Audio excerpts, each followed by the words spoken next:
Today we're going to talk about strengthening regression relationships. The relationship between fuel efficiency in miles per gallon and weight in pounds for late model cars looks fairly linear at first. But a look at the residual plot shows a pattern, and that pattern almost looks like a parabola. We cannot use a linear model unless the relationship between the two variables is linear. Often re-expression can save the day, strengthening bent relationships so that we can fit and use a simple linear model.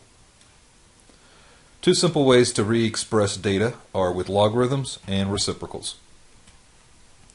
We can re-express fuel efficiency as gallons per 100 miles, a reciprocal, and eliminate the bend in the original scatterplot. A look at the residual plot for the new model seems more reasonable. You can see that we have basically no pattern. So the goals of re-expression. Make the distribution of a variable, as seen in its histogram for example, more symmetric.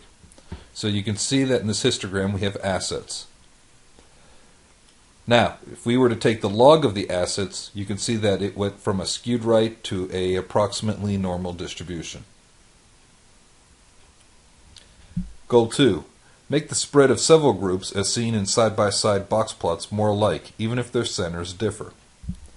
And again, if you look at the y-axis, you have assets, and then change that to the log of those assets, you can see that your graphs or your box plots become more symmetric. Goal 3. Make the scatter in a scatter plot spread out evenly rather than following a fan pattern. So here we have that fan pattern. You can see along the x-axis we have the log of sales, and on the y-axis we changed assets to the log of assets. So there we have a approximately linear pattern. When none of the data values is 0 or negative, logarithms can be a helpful ally in the search for a useful model. Try taking the logs of both x and y variables. Then re-express the data using some combination of x or the log of x versus y or the log of y. And you'll notice I've written log in terms of common logs, but it also could be natural logs. If you were to see an exponential curve, which looks like the following, the curve of best fit will read y equals a times b to the x. If it's logarithmic, which will show this pattern, the equation will look like y equals a plus b times the natural log of x. And if you see a power curve, the equation will look like y equals ax to the b power. So, how do we straighten out these curves? If it ends up that exponential is the best curve, to straighten it out into a line, you take the natural log or the common log of the y values. If it's logarithmic, you take the natural log or the common log of the x values. And if it's power, you're going to take the natural log or common log of x as well as y. Let's look at how we can convert this without a calculator.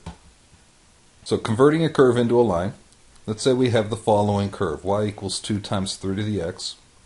I've decided to use natural logs, so I took the natural log of both sides. On the right side I broke up using properties of logs as the log of 2 plus the log of 3 to the x. You can pull out the x out front. The log of 2 is 0.693. And the log of 3 is 1.0986. So the natural log of y equals 0.693 plus 1.0986x. And remember, you've got the equation of a line, but it's important that you keep that natural log in front of that y. If we want to convert a line into a curve, let's say we have the following line. The natural log of y equals 0.693 plus 1.0986x. What we're going to do is we're going to take these as exponents with a base e. So we have e to the natural log of y equals e to the 0.693 plus 1.0986x. Now, if we had used common logs, these bases would have been 10. E to the natural log of y is just y.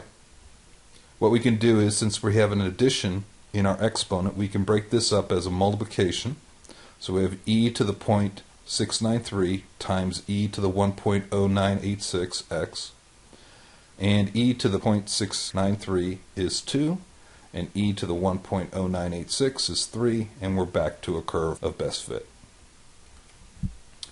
If there's a curve in the scatter plot, why not just fit a curve to the data?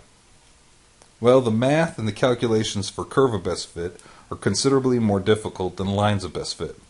Besides, straight lines are easy to understand. We know how to think about slope and the y-intercept. So, when you see a scatter plot, don't expect your model to be perfect. You could see that this looks like an approximately linear relationship. However, when we look at the residual plot, you can see that we have definitely a pattern. So don't choose a model based on r² alone. Beware of multiple modes. Re-expression cannot pull separate modes together. Watch out for scatterplots that turn around. Re-expression can straighten many bent relationships, but not those that go up and down. Watch out for negative data values. It's impossible to re-express negative values by any non-positive power using logs. And watch for data far from 1. Data values that are all very far from 1 may not be much affected by re-expression unless the range is very large.